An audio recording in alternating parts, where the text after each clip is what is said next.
আমার যেই উম্মতরা কবিরা গুনাহ করবে, আমি আমার কবিরা গুনাহগার উম্মতের ব্যাপারে সুপারিশকারী হব। চিৎকার দিয়া বলেন সুবহানাল্লাহ।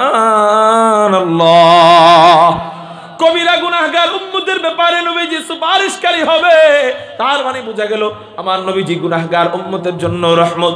একটু চিৎকার দিয়া বলেন না সুবহানাল্লাহ। এইটাই আল্লাহ বলেন। এই যে 7 শ্রেণীর ব্যাপারে বর্ণনা করলাম, আমার মাথার মধ্যে কমপক্ষে 50 শ্রেণী আছে। কয় শ্রেণী? কমপক্ষে 50টা শ্রেণী। এই 7 শ্রেণীর মতোই 50 শ্রেণীর জন্য আমার নবী রহমত।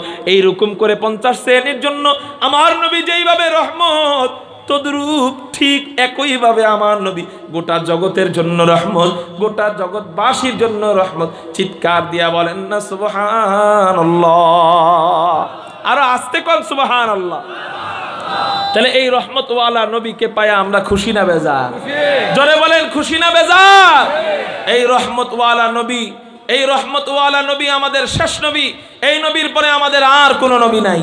এই নবীর পরে আমাদের আর কোনো নবী নাই। যদি কেউ বলে এই নবীর পরে নবী আছে, সে বিনা দলিলে কাফের। বিনা দলিলে কি কাফের? জোরে বলেন বিনা দলিলে কি কাফের? দলিল তো পরে, বিনা দলিলে সে কাফের। যে ওকে কাফের মনে করবে না, সেও কাফের। সেও কি? লম্বা ওয়াজের সময় নাই, পরিষ্কার দুই একটা কথা বলে যাই। দেশ সংস্কারের কাজ চলতেছে। কিসের কাজ চলতেছে? সংস্কারের কাজ। যার যার ধর্ম সে পালন করবে, অসুবিধা নাই। যার যার মতাদর্শ সে লালন করবে, অসুবিধা নাই। কিন্তু মুসলমানদের নাম দিয়ে কোনো কাদিয়ানি যদি আমাদের দেশে ফিতনা ফাসাদ করে যায়, আমাদেরকে যদি প্রয়োজনে উলামায়ে কেরাম ওই নবীজির ইজ্জত হেফাজত করবার জন্য, ওই নবীজির সম্মান হেফাজত করবার জন্য তাজা রক্তের ডাক দেয়, তাজা কলিজার ডাক দেয়, কারা কারা জিহাদের ময়দানে নবীর ইজ্জত হেফাজতের জন্য প্রস্তুত হয়ে যাইবা, আল্লাহু আকবার বলে দুই হাত আল্লাহরে দেখা।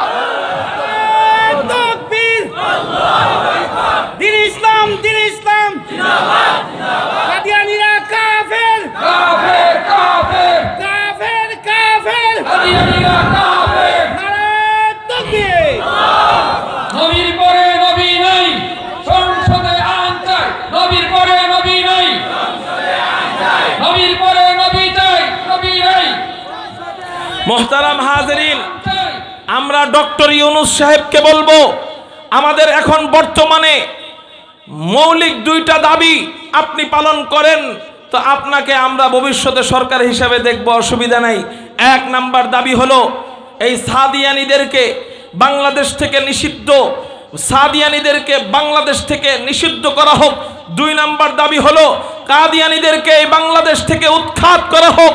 যদি আপনারা আমাদের দাবি পূরণ না করেন, আমরা আন্দোলন করে যেইভাবে স্বৈরাচারদেরকে দেশ ছাড়া করেছি, কুকুরের মতো পিটায়া পিটায়া দেশ থেকে ওদেরকে যেমনে বের করেছি, আপনিও যদি আমাদের দাবি পূরণ না করেন, এই দেশ থেকে আপনাদেরকেও কিভাবে বের করতে হয় সেই লাইন আমরা জানি ইনশাআল্লাহ। এই জন্য ভাই, আমরা ডক্টর ইউনূসকে অনুরোধ করব যে আপনি আমাদের দাবিকে পূরণ করেন।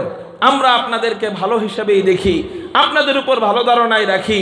বৈষম্যর কথা আপনারা বলে স্বৈরাচারদেরকে আপনার কোলে আশ্রয় দিবেন, এটা আমরা কখনো মেনে নিব না। আল্লাহ আমাদেরকে বুঝার তৌফিক দান করুক, বলি আমিন। বুঝার তৌফিক দান করুক।